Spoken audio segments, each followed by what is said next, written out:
Hello guys, welcome to my YouTube channel. तो आज हम ऑटोकैड में सीखेंगे कि हम फंक्शन कीज़ को कैसे यूज़ कर सकते हैं ऑटोकैड में। So let's start. इस वीडियो में हम जानेंगे कि हम F1 टू F12 फंक्शन की को कैसे यूज़ कर सकते हैं। सबसे पहले हमारे पास F1 की आती है जो ऑनलाइन हेल्प के लिए होती है। इससे हम ऑनलाइन हेल्प ले सकते हैं। अगर हमें कोई डाउट हो किसी भी कमांड को यूज़ करने में, तो हम इससे ऑनलाइन हेल्प ले सकते हैं इंटरनेट को कनेक्ट करके।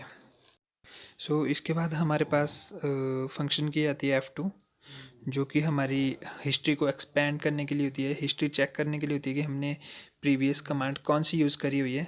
इसके लिए हम कोई ऑब्जेक्ट बना लेते हैं। मान लो कि मैंने यहाँ पे एक सर्कल बनाया एंड यहाँ पे एक लाइन बनाई जिसकी लेंथ 100 ले लेंगे।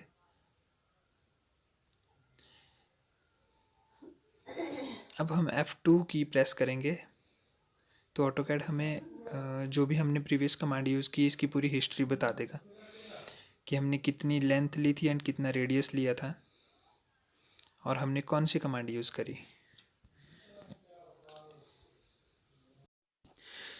इसके बाद हमारे पास फंक्शन की आती है F3। तो इसके लिए हम एक लाइन ड्रॉ कर लेते हैं।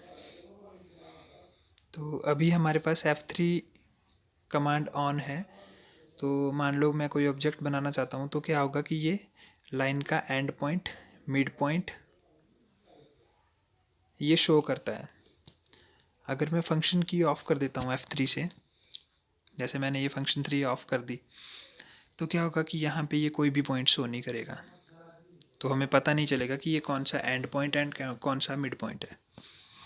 तो हम फिर से ऑब्जेक्ट स्नैप ऑन कर लेते हैं, तो हमें ये फिर से शो कर रहा है। तो ये थी हमारी object snap F3। F4 and F5 जो हमारी 3D के लिए यूज़ होती है, तो हम 3D में यूज़ करेंगे।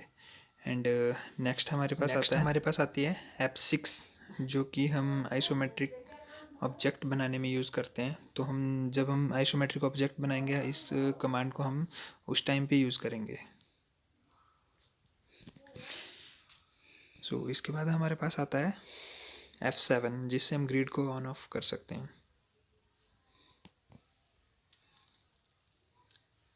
एंड देन नेक्स्ट हमारे पास आता है F8, जिससे कि हम ऑर्थो मोड ऑन करते हैं।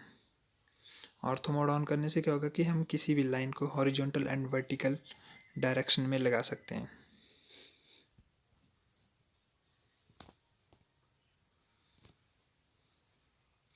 ऑर्थो मोड ऑन एंड किसी भी लाइन को हॉरिजॉन्टल एंड वर्टिकली लगा सकते हैं। इसके बाद हम देखेंगे कि हम F9 का यूज़ कैसे करेंगे। बेसिकली F9 से हमारा स्नैप ऑन और ऑफ होता है। इससे होता क्या है कि हम जब भी हम लाइन लेते हैं या फिर कोई भी सर्कल ड्रॉ करेंगे, तो वो हमारा सिर्फ ग्रिड पे बनेगा। जैसे आप देख सकते हैं, हमारा जो काम होगा वो सिर्फ ग्रिड पे काम होगा। ये सिर्फ ग्रिड के पॉइंट्स पे ही क्लिक होगा।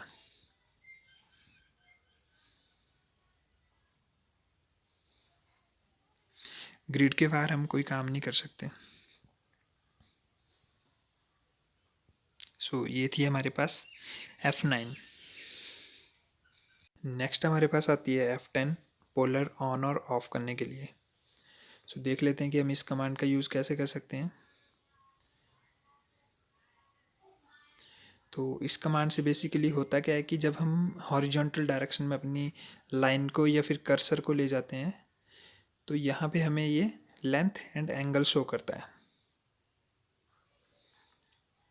अगर हम ऑफ कर देते हैं तो हमें ये एंगल एंड लेंथ शो नहीं करता। ये थी हमारे पास F10 फंक्शन की।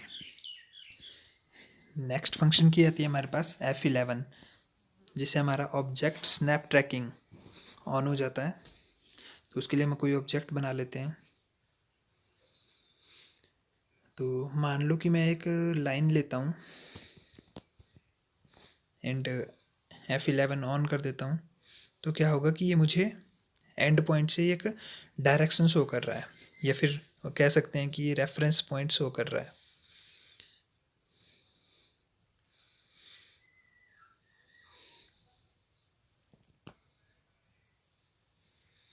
तो ये थी हमारी object snap trekking command.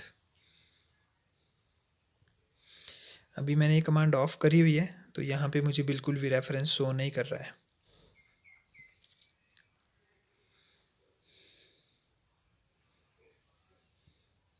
Next function की आती है हमारे पास F12। F12 से हम डायनेमिक इनपुट ऑन कर सकते हैं।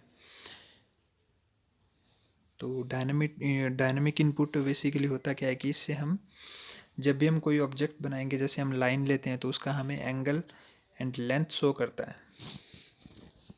तो इस कमांड को ऑन करके हमें कोई भी ऑब्जेक्ट बनाना बहुत इजी हो जाता है। तो ये थी हमारे पास फंक्शन की F1 to F12। तो ये फंक्शन कीज़ जो होती है हमारे पास, ये किसी भी ऑब्जेक्ट बनाने के लिए हमें बहुत ज़रूरी होती है ऑटोकैड में यूज़ करनी। तो अगर इसके रिगार्डिंग आपको कोई डाउट है तो प्लीज़ कमेंट में लिख सकते हो। तब तक के लिए थैंक यू।